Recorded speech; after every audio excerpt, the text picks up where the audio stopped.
अपने पाक कलाम में जो हुक्म इरशाद फरमाया या अय्युहल्लज़ीना आमनू, ए ईमान वालो। खिताब रब ने ईमान वालों से किया।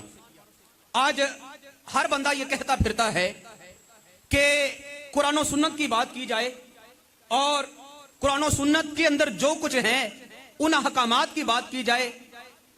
इसके अलावा ना तो इजमा होता है, ना ही कियास होता है, ना ही ये पीरी मुरीदी होती है, ना ही ये तुम्हारे मुकल्लिदीन होते हैं जिनकी तुम इक्तदा करते हो।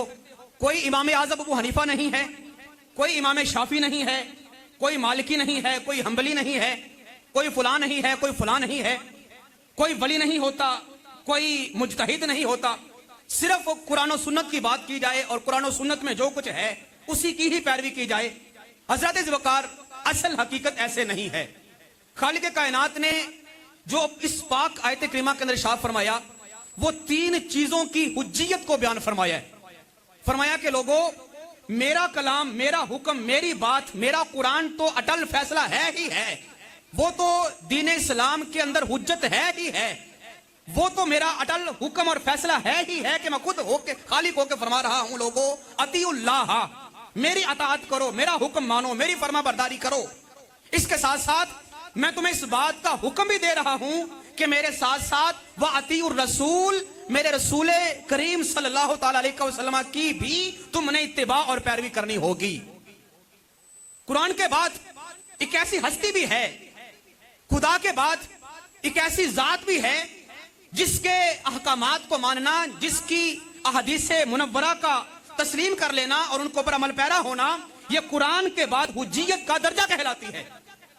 कुरान पाक ने तीसरा जो लफ्ज़ इस्तेमाल फरमाया, आप सरकार की दिसे मुबारक, आपके अमल मुबारक, आपके कौल मुबारक को हुज्जियत करार दे लेने के बाद फरमाया, लोगों मेरा हुक्म भी हुज्जियत, मेरे महबूब का हुक्म भी हुज्जियत, और कोई तीसरी बात भी है जिसको मैं तुम्हारे लिए बतौर हुज्जत करार दे रहा हूं। जिनका कौल, जिनका फेल, जिनका हुक्म, जिनका बताया हुआ मसला तुम्हारे लिए बतौर दलील और रहनुमाई साबित होगा और उसे मानना तुम्हारे लिए जरूरी होगा। या बारी ताला वो कौन से लोग हैं? फरमाया वो उलिल अम्र मिनकुम, मेरे रसूल के बाद ये वो अशखास हैं जो तुम में से उलिल अम्र होंगे। उलिल अम्र होंगे, ये जो उलुल अम्र हैं असल में यही इस उम्मत के मुजतहिदीन हैं। इस उम्मत के यही इत्तिबाए रसूल भी हुई, ये भी मान लिया। लेकिन तीसरा जो एक हम लफ्ज़ इस्तेमाल करते हैं इजमाए उम्मत का, कि इनके अलावा कुछ और भी हैं जिनकी बात को मानना उम्मत के लिए जरूरी है। मसलन अहनाफ कहते हैं कि हम इमाम अबू हनीफा को मानते हैं, शवाफे कहते हैं हम शाफी को मानते हैं, मालिकी कहते हैं हम इमाम मालिक को मानते हैं, या इमाम अहमद बिन हंबल को मानते हैं, फलां को मानते हैं, फलां को मानते हैं। आया इनके इत्तिबा तुम क्यों करते हो? कुरान और सुन्नत की इत्तिबा तो की जाए, कुरान और हदीस की इत्तिबा तो की जाए, लेकिन इन आइम्मा इज़ाम की इत्तिबा क्यों की जाए? जो कुरान में है बस वो मानो। तो मैंने कहा नहीं मेरे भाई, असल में तीन चीजों की इत्तिबा का रब ने हुक्म दी है। जो आयत करीमा मैंने पढ़ी इसमें खालिक ने तीन लफ्ज़ इस्तेमाल फरमाया। फरमाया लोगों अतीउल्लाह, मेरी भी अताअत करो, व अतीउर रसूल, और मेरे रसूल की भी इत्तिबा करो।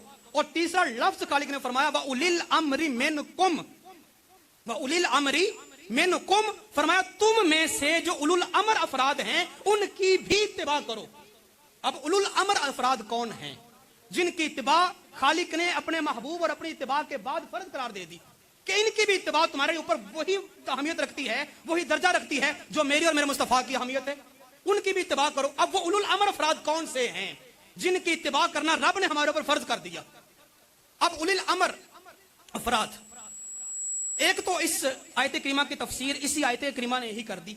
फरमाया कि ईमान वालों उलुल अमर जो होंगे ना अफराद, उलुल अमर साहिब इख्तिदार और साहिब अमर अफराद, फरमाया उनकी पहली निशानी ये होगी कि वो हुआ मिनकुम, वो तुम में से ही होंगे, वो तुम में से ही होंगे, कोई ऐरे गहरे नहीं होंगे। क्योंकि पीछे खिताब था ना ईमान वालों को, या अय्युहल्लज़ीना आमनू, ऐ ईमान वालो अतीउल्लाह, अल्लाह की अताअत करो, व अतीउर रसूल, और उसके रसूल की अताअत करो, व उलिल अम्र मिनकुम, और जो तुम में से उलिल अम्र होंगे उनकी इत्तिबा करो। एक तो ये पता चल गया कि उलिल अम्र जो हैं वो मोमिनों में से ही होंगे, वो बेईमान नहीं होंगे, ईमान वाले होंगे, कलिमा गो होंगे। एक कह तो हमें कुरान पाक ने ही बता दी कि उलिल अम्र ईमान वाले होंगे। अब दूसरी निशानी उलिल अम्र की क्या है? बुखारी शरीफ में सरकार का फरमाने निशान है, आप सरकार ने शाह फरमाया कि लोगों لو امرا بمعصیت لا سمع ولا طاعت، اگر کوئی شخص تم کو معصیت یعنی گناہ کی یا نافرمانی کی یا تمہیں فحاشی کی یا اسلام سے ہٹ کے دعوت دے، اسلام کے خلاف تم کو دعوت دے، لو امرا بمعصیت تو لا طاعت ولا سمع، تو نہ اس کی بات کو سننا ہے نہ اس کی بات کو ماننا ہے۔ کیا فرمایا کہ اگر کوئی بندہ تمہیں اسلام کے خلاف دعوت دے تو اس کی بات کو سننا بھی نہیں اور اس کی بات کو ماننا بھی نہیں۔ یہ سرکار کا فرمان۔ فرمایا کہ ایسا شخص جو اسلام کے خلاف بھی بات نہ کرے، اس کی بات اسلام کے مطابق ہو اور ہو بھی منکم، تمہیں میں سے مومن ہو، مومن بھی ہو، بات بھی اسلام کے مطابق کرے، اسلام کے مزاج کے مطابق کرے۔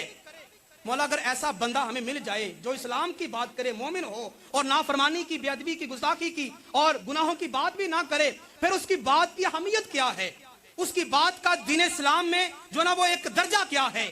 آپ سرکار نے فرمایا اگر ایسا شخص تم کو مل جائے جس کی ہر بات دین اسلام کے مطابق ہو، ٹکرائے نہ۔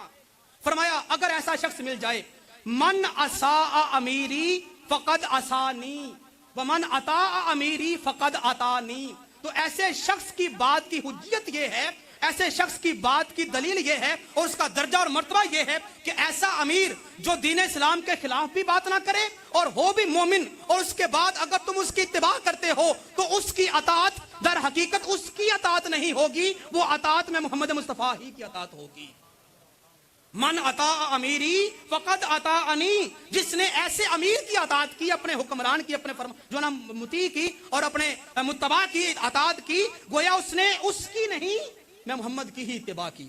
اور جس نے اس کی نافرمانی کی جو دین کے مطابق تمہیں حکم بتا رہا ہے، اور ماننے والے نے اس کی بات کو نہ مانا، ماننے والے نے اس کی بات کو نہ مانا، فقد عصانی، گویا اس نے اس کی بات کو نہیں مانا، میں محمد کی بات کو نہیں مانا۔ دوسرے اینگل سے اگر ہم دیکھیں، اطاعت خدا پہلے تھی، پھر اطاعت مصطفیٰ تھی، پھر اطاعت اولو الامر آ گیا۔ اگر ہم اس کو الٹ سمجھ سے دیکھیں تو اس کا مفہوم یہ بنتا ہے کہ سرکار نے فرمایا لوگوں، امیر کی اطاعت، اپنے مقتدا کی اطاعت اور اپنے مطاع کی اطاعت اور اپنے مقلد کی اطاعت، سرکار نے فرمایا اصل میں یہ اس کی اطاعت نہیں، یہ میں محمد ہی کی اطاعت ہے، یہ میری ہی اطاعت ہے۔ اور سرکار کی اطاعت کا حکم کیا ہے؟ سرکار نے فرمایا رب نے فرمایا میں یطیع الرسول فقد اطاع اللہ، جس نے رسول کی اطاعت کر لی اس نے اللہ کی اطاعت کر لی۔ تو گویا اولو الامر کی اطاعت کرنا سرکار ہی کی اطاعت کرنا، اور سرکار ہی کی اطاعت کرنا اصل میں اللہ ہی کی اطاعت کرنا۔ سمجھ آ گئی نا؟ تو معنی یہ بنا کہ اجماع امت جو ہے، ائمہ کرام، مجتہدین، سلف صالحین، ان کے اتباع کرنا اصل میں اگر دین کے مطابق ہو تو ہم رسول پاک ہی کی اتباع کر رہے ہوتے ہیں، اور ان کی اتباع کے اندر ہی سرکار کی اہمیت پوشیدہ ہے، اور سرکار کی اہمیت کے اندر ہی کی خدا کے اندر پوشیدہ ہے۔ اللہ بس ہم نے کتاب فرمائے۔